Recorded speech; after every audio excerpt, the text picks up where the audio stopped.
Bonjour à tous, c'est Emilia. La fête du printemps est sans aucun doute la plus importante célébration traditionnelle en Chine. Elle englobe de nombreuses coutumes typiques liées aux décorations et aux vœux, aux chaleureuses réunions et bien sûr à la bonne nourriture.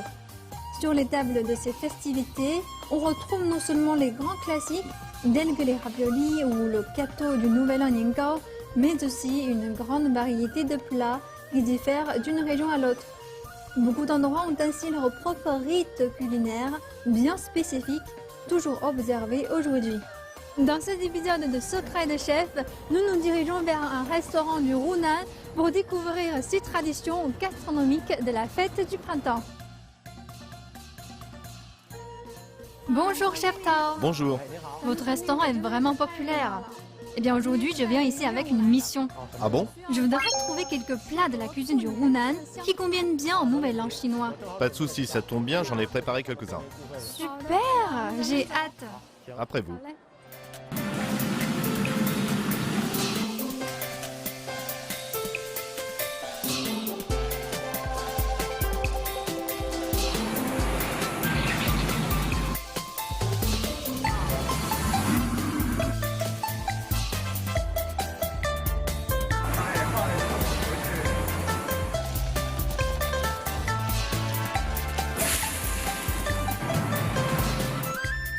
Chef Tao, pouvez-vous nous présenter d'abord ces trois plats?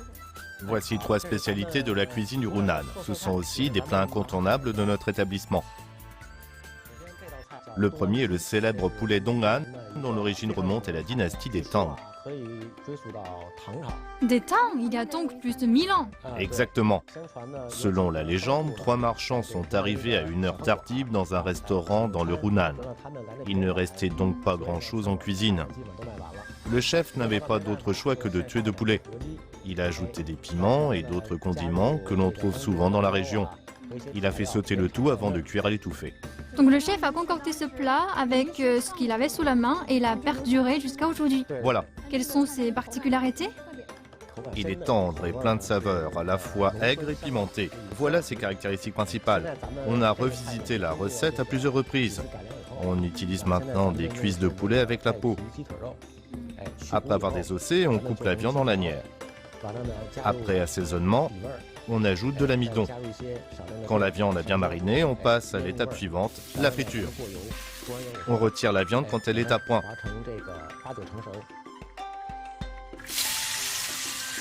Dans de l'huile bien chaude, on ajoute des filaments de gingembre. Il en faut beaucoup. On met ensuite du poireau et de l'ail haché ainsi que des piments secs. Beaucoup de condiments. Exactement. Quand une odeur se dégage, on verse le poulet que l'on a déjà préparé. Il faut bien remuer tous ces ingrédients. On arrose avec une combinaison de vinaigre réalisée par nos soins. Il en faut aussi beaucoup. Avec la chaleur dans le wok, les arômes se dégagent. On utilise 2 variétés de vinaigre.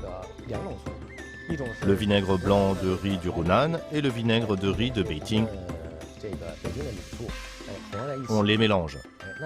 Pourquoi? Parce que cette recette demande une cuisson à l'étouffée. Si on n'utilisait que du vinaigre de riz, la couleur du vinaigre foncerait proportionnellement avec le temps de cuisson. Ça aurait un impact sur la présentation. Il faut ajouter du vinaigre blanc de riz. Voilà pourquoi on associe ces vinaigres pour cette préparation. Ainsi, on peut garantir à la fois les saveurs de la recette, mais aussi l'aspect du plat. Par ailleurs, on ajoute des filaments de gingembre. La combinaison de gingembre et de vinaigre stimule l'appétit. On ajoute ensuite du sel et du bouillon. Le vinaigre perd de son acidité avec l'évaporation mais garde son arôme.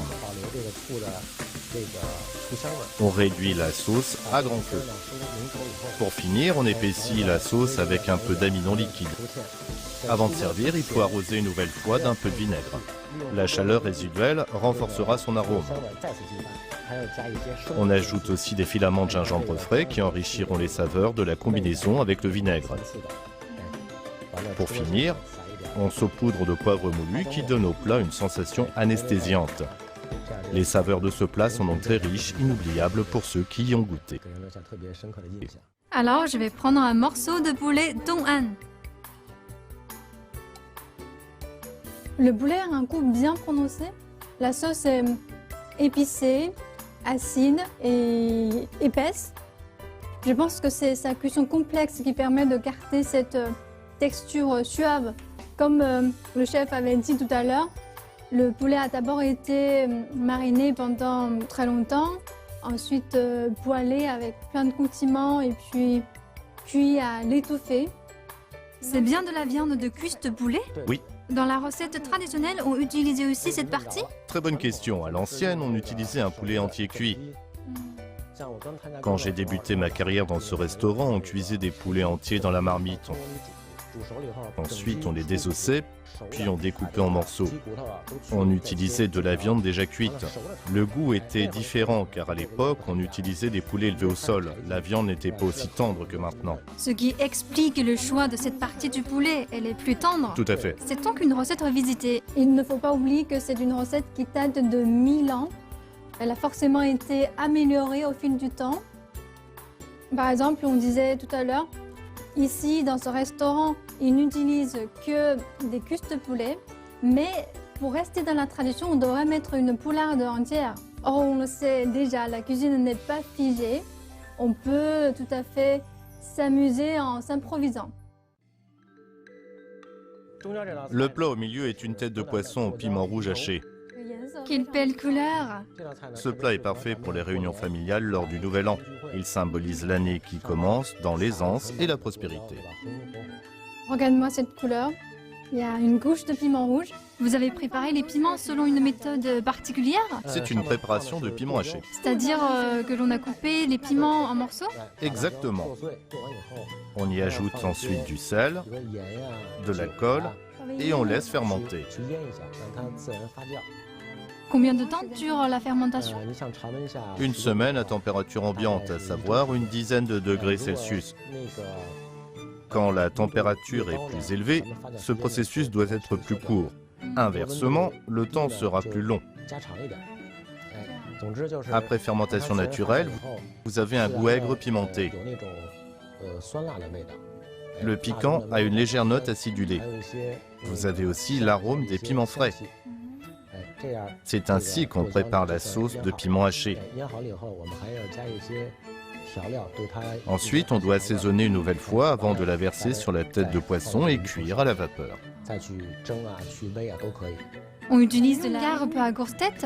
Oui, il faut bien nettoyer les impuretés à l'intérieur pour éviter l'odeur de poisson.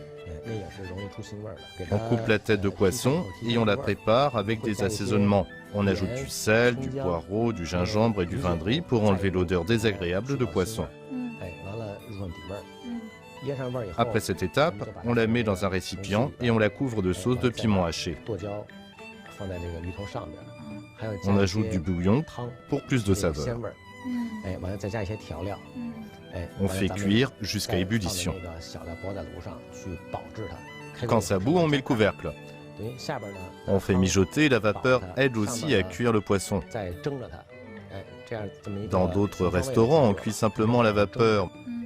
Mais chez nous, on fait mijoter et cuire à l'étouffée. Le bouillon obtenu ainsi est plus épais. Et le poisson est aussi plus savoureux. On peut déjà sentir les vapeurs de piment dans l'air. Je suis très curieuse de découvrir son goût. Le poisson reste tendre. La chair est enrobée d'une sauce épicée et légèrement acidulée. Je vais goûter leur nouilles de riz. Oui.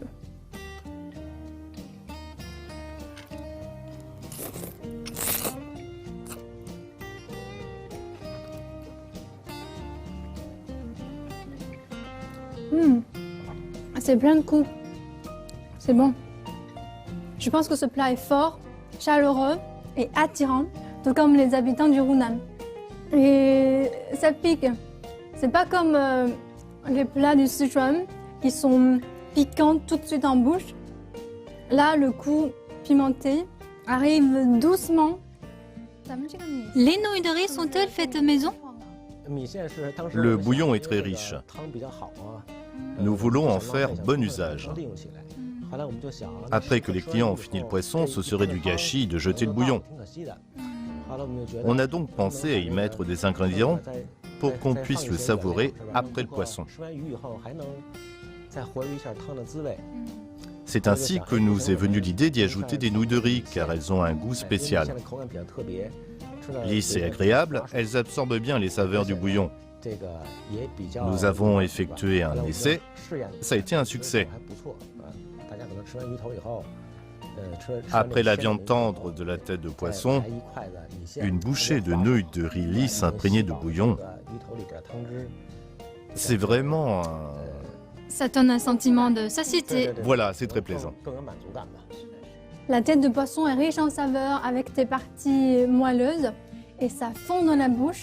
C'est pour cela que les têtes de poisson sont considérées comme un vrai délice dans les cuisines asiatiques, alors qu'elles sont généralement jetées dans les cuisines d'Europe. D'ailleurs, elles contiennent des éléments nutritifs comme de la vitamine A, des oméga 3, etc. Ce sont des composants très bons pour le cerveau humain. Le troisième plat est typique de la cuisson du Hunan, le porc braisé rouge de Mao. C'était un plat incontournable sur la table du président Mao. Le porc braisé est présent peut-être dans toutes les grandes cuisines, mais la version hunanaise a ses caractéristiques. On n'ajoute pas de sauce de soja. La couleur est donc moins foncée que dans d'autres cuisines. Lors de la cuisson, on met de la pâte de piment.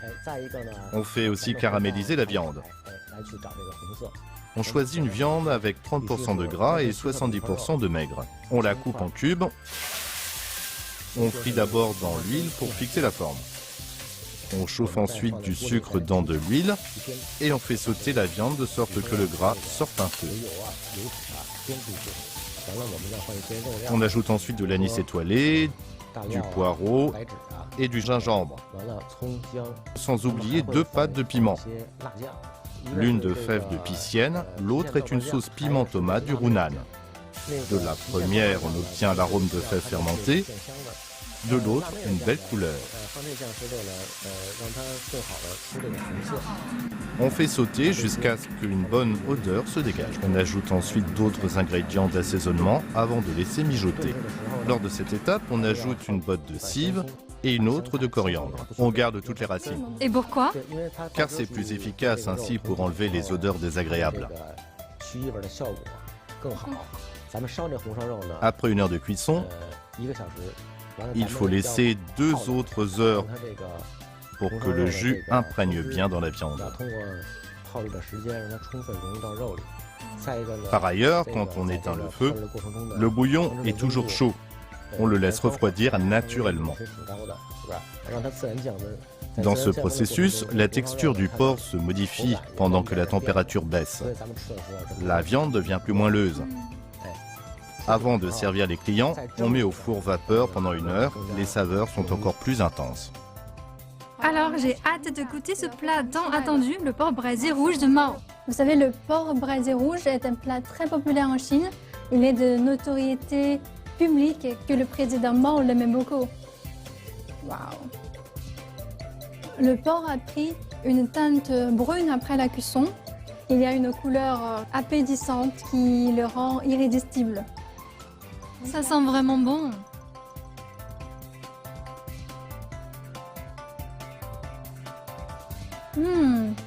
C'est fondant, caramélisé, riche et sucré.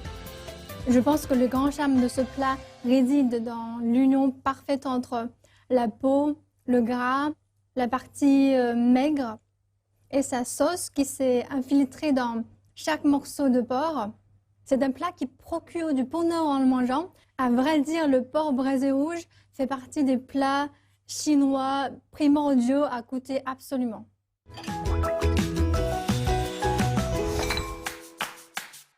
Bonjour à tous, je suis Emilia, bienvenue dans Secret Chef.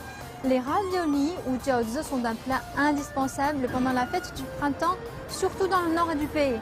Ce mets traditionnel occupe une place centrale sur la table des Chinois au moment du réveillon, tout comme la dinde pour les Américains lors de Thanksgiving. Eh bien, à l'occasion de cette grande fête, je vous amène dans un resto incontournable pour les amateurs de raviolis à Pékin. Allez, nous allons apprendre comment préparer des raviolis.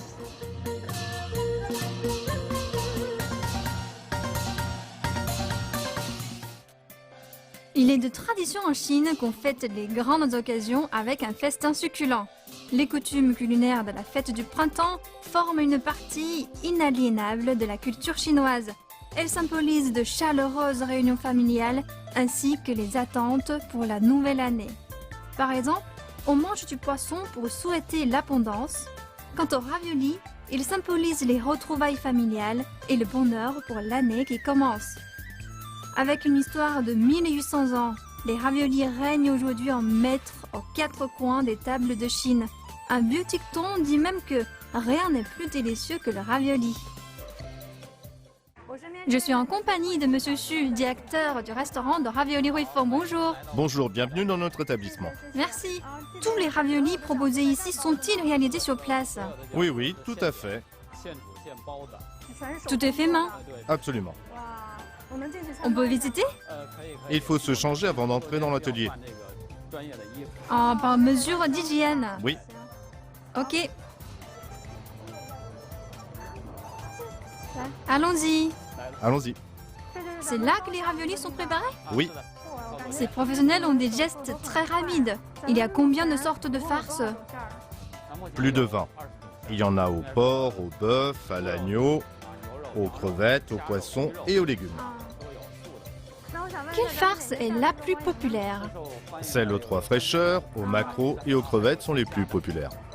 Ce sont des farces traditionnelles. Oui. Les raviolis de ce restaurant sont réputés. Qu'ont-ils de spécial? Ils se caractérisent par une enveloppe fine et une grosse farce. D'accord. En fait, je suis venue ici aujourd'hui pour apprendre à en faire. Pas de problème. On va apprendre aujourd'hui à préparer les raviolis aux maquereaux et aux 3 fraîcheurs. Super. Le chef à côté de moi va nous enseigner la préparation des raviolis. On commence par quelle étape? Par la pâte. Pour lui donner plus de consistance, on met un peu de sel. C'est d'une astuce. Un peu de sel. Ok. En hiver, pour un demi-kilo de farine, on verse 20 centilitres d'eau. Ces proportions conviennent. On verse de l'eau à température ambiante? Oui, tout à fait. Avez-vous des astuces pour le pétrissage? D'abord, on remue jusqu'à ce que toute la farine se mélange à l'eau pour former une pâte homogène. C'est pas facile. Il faut de la farine à faible teneur en gluten ou le contraire. On utilise celle à haute teneur en gluten pour que la pâte soit plus consistante et l'enveloppe du ravioli ne s'abîme pas. Il faut pétrir fermement. Oui, tout à fait. C'est un peu comme faire du tadi. Oui, il faut avoir de la force. La pâte est prête. Oui, on la laisse reposer 40 minutes à 1 heure pour que sa surface devienne lisse. C'est bon, on va assaisonner la farce. Préparons d'abord la farce aux 3 fraîcheurs. Quelles sont ces 3 fraîcheurs? La ciboulette de Chine, l'œuf et la crevette. Cette farce est la plus courante. Elle est très populaire auprès des clients. On utilise 2 sortes de viande. L'une est plus grossière, l'autre plus fine. Mélangée, la farce aura un meilleur goût. Ajoutez du sel, de l'essence de poulet, du poivre, des épices et un peu de jus de poivre du Sichuan. Qu'est-ce que c'est? Du bouillon. Généralement, on n'utilise pas de bouillon quand on fait des raviolis à la maison. Non.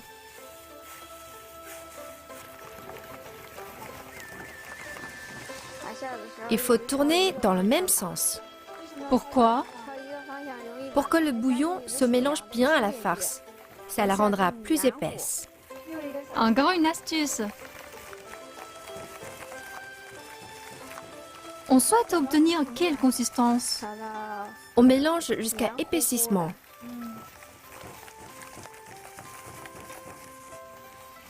C'est presque prêt. On ajoute de la sauce soja. C'est pour colorer? Oui, tout à fait. Ça sert aussi à relever le goût. Du vin de cuisson, juste un peu. pour enlever l'odeur de la viande crue. Oui. Ensuite, on met de l'huile de poireau. On mélange toujours dans le même sens. Oui, toujours. La farce est un peu molle. Il faut la réfrigérer 20 minutes pour la solidifier. Voici la farce refroidie. Maintenant, préparons la farce aux 3 fraîcheurs. La farce est maintenant très épaisse. Oui. On ajoute de l'œuf. Comment les œufs sont-ils préparés à l'avance? Les œufs brouillés sont réduits en petits morceaux. Et on ajoute ensuite la ciboulette de Chine. Quelles sont les proportions? 100 g d'œufs pour 150 g de ciboulette. La farce est comme il faut. On va préparer celle en maquereau. Oui.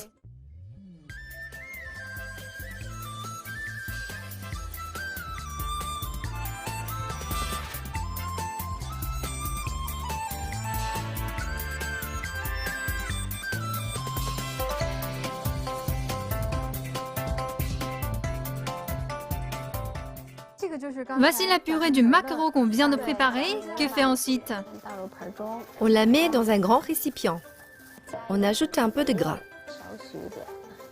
Pourquoi? La farce sera plus collante, plus blanche et aura un meilleur goût. On assaisonne. Sel, essence de poulet. On peut ajouter un peu plus de poivre parce que l'odeur de maquereau est un peu forte. On ajoute un mélange d'épices, du vin de cuisson, de l'eau de poivre du Sichuan et du gingembre haché pour enlever les odeurs désagréables. Je vais essayer. Je me souviens qu'il faut mélanger dans le même sens. Oui, exactement. Écrase la purée d'abord. D'accord. Et alors, c'est bon? Toujours dans le même sens. Comme ça? Oui. Faut-il le faire plus vite? Oui, si on peut. C'est pour bien mélanger. Là, c'est la texture recherchée? Pas tout à fait. Je vous laisse faire alors. Il faut plus de force. Je n'y arrive pas encore. C'est la bonne consistance? C'est presque prêt. On ajoute un peu de l'huile de poireau. Ok, juste un peu. Pas étonnant que les raviolis faits main soient délicieux, car ça demande du savoir-faire. Regardez, la purée est déjà épaisse. On doit la réfrigérer 20 minutes. Bien, c'est prêt. Voici la purée réfrigérée. Maintenant, on prépare la farce. De la ciboulette pour rehausser les saveurs et augmenter l'appétit. C'est bon. La farce et la pâte sont prêtes. Quelle est la prochaine étape? Étaler l'enveloppe et faire des raviolis. Bien, c'est maintenant l'étape la plus cruciale.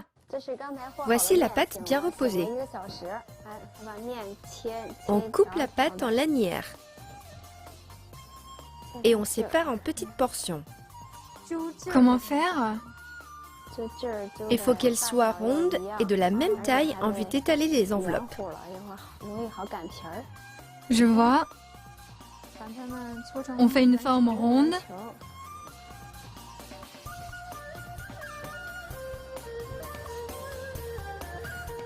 Bien, on étale avec un rouleau. Le centre doit être un peu plus épais que les bords. C'est pour que l'enveloppe soit fine et empêcher que la farce ne sorte. D'accord, pour que les raviolis ne se désagrègent pas. Regardez cette enveloppe faite par le chef. C'est rond. Pouvez-vous me prendre à faire les raviolis? D'accord. Une cuillère de farce, pas trop, sinon c'est difficile à envelopper. On met une crevette, c'est indispensable. Chaque ravioli doit en avoir une. Ensuite, on l'enveloppe et on presse fort. Alors? On n'a qu'à comparer pour voir la différence. Ça fait bien longtemps que je n'ai pas fait de raviolis. Comme ça? C'est mieux. Ok, afin de s'attirer la bonne fortune pendant le Nouvel An chinois, on ajoutera autre chose à la farce des raviolis, comme des cacahuètes et des jujubes. Pas besoin d'en mettre trop. Ces ingrédients en plus signifient de la chance pour la nouvelle année. Aujourd'hui, on fait ces raviolis spécieux. On met une cuillerée de farce et on ajoute une cacahuète.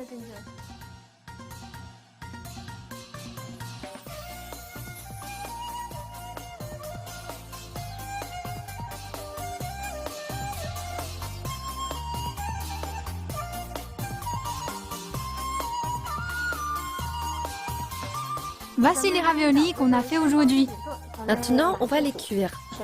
Quand l'eau bout, on ajoute les raviolis. On remue avec une passoire pour éviter qu'ils ne collent à la poêle. Ensuite, on couvre. Ça bout et les raviolis remontent à la surface. C'est cuit? Non, il faut ajouter de l'eau froide. Combien de fois? 3 fois. On recouvre et on laisse cuire. On verse de l'eau froide pour que les raviolis cuisent uniformément et plus vite.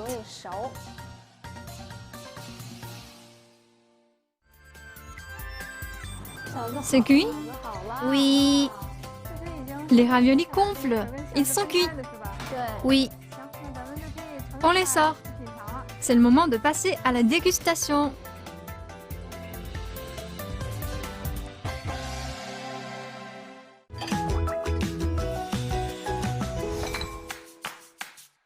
Un bon ravioli se reconnaîtra à la finesse de sa pâte. Les disques doivent être ni trop épais, ni trop fins pour que les raviolis cuisent correctement et ne se brisent pas. Regardons d'abord nos raviolis au maquereau. Allez, je goûte. Wow. La pâte est très fine. La farce a de la mâche. Elle est tendre mais pas grasse. Et on a du jus lors de la première bouchée. On peut également tremper dans de la sauce. Il en existe plusieurs variantes pour les raviolis. Si vous voulez quelque chose de simple, une bonne rasade de vinaigre de riz. Vous ajoutez au vinaigre de l'ail poêlé ou haché ou même de l'ail en entier, ça marche aussi. Un tout petit peu. De la sauce de soja. Et de l'huile de piment. On a une petite trempette. Alors, on trempe dedans comme ça.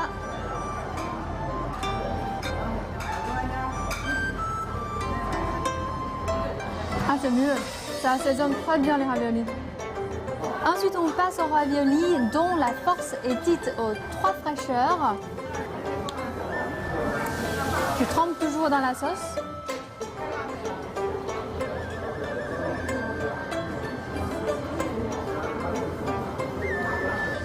C'est pas mal. Vous savez, grâce à l'association du porc, de l'œuf et de la crevette, ces raviolis sont pleins de goût, tendres et juteux, avec un côté croquant. C'est une délicieuse bouchée qui contient à la fois de la viande, des légumes, des fruits de mer et de la pâte. Vraiment, le goût est riche et équilibré. Cela demande une bonne maîtrise des proportions pour chaque ingrédient. Par exemple, si l'on met trop de légumes, la farce se déforme à la cuisson. Si on met trop de viande, eh bien, le goût sera trop gras. Mais là, c'est bien réussi.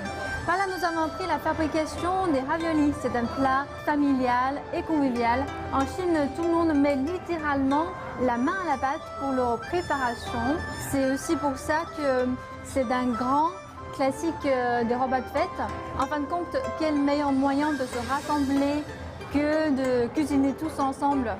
Je suis Emilia, c'est ainsi que se termine cet épisode de Secrets des Chefs. On se retrouve très vite pour de nouvelles recettes à découvrir sur CGTN Français.